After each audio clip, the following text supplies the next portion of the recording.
Есть такой популярный жанр современной литературы, который называется Young Adult. Ну, то есть это книги для всех, для нас, вечно молодых читателей в возрасте от 15 до 95 лет. Одним из ярких авторов этого направления является Диана Ибрагимова. Кстати, наша землячка. Фэнтезийный цикл, который есть в каждом книжном магазине России. Этой весной она провела серию встреч с поклонниками своего творчества в столице Башкортостана. На одной из них побывала наша съемочная бригада. Подробности у Тимура Юсупова.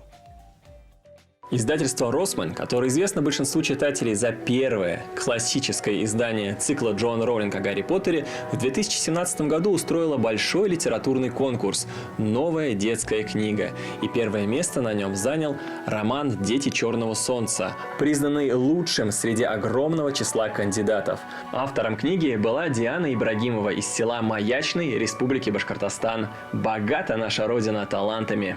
Вы знаете, я очень удивлена, на самом деле, что она победила, потому что для Росман это было нетипичное фэнтези. До этого они издавали истории для детей примерно 12+.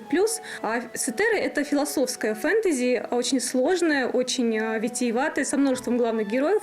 И оно о мире, в котором люди решили отказаться от своих моральных качеств, потому что они мешали им жить. То есть люди решили убрать из своей жизни совесть, правдолюбие, какие-то боязнь обидеть ближнего и так далее. Но эти чувства не отказались от людей.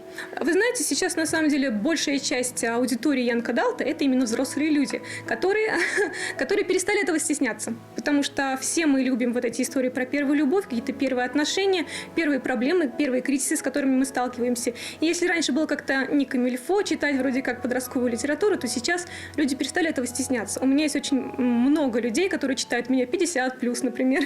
Особенно почему-то суровым мужчинам за 50 нравится моя книга про девочку Рину Вендера. Они почему-то находятся в восторге от этой истории и буквально пишут мне личные сообщения о том, когда выйдет продолжение. То есть люди перестали стесняться, бояться. Может быть, в их юности не хватало таких книг в том числе. На сегодняшний день из-под ее пера вышло уже несколько популярных фэнтезийных циклов. Нам удалось побывать на творческой встрече с писательницей. Мне очень понравилась встреча, потому что сам автор рассказывал про свои книги, про свой опыт, как она пыталась пробиться. И это мотивирует о том, что не нужно сдаваться, нужно всегда идти к своему пути. Парни, как вообще относитесь к таким жанрам, как фэнтези и фантастика? Да, вообще классно. Мне понравилась Сетера. Я прям проник к этой атмосфере. Дианы Ибрагимовой, которая, однако, уже известная по всей России. И издано уже много книг у нее, и несколько трилогий.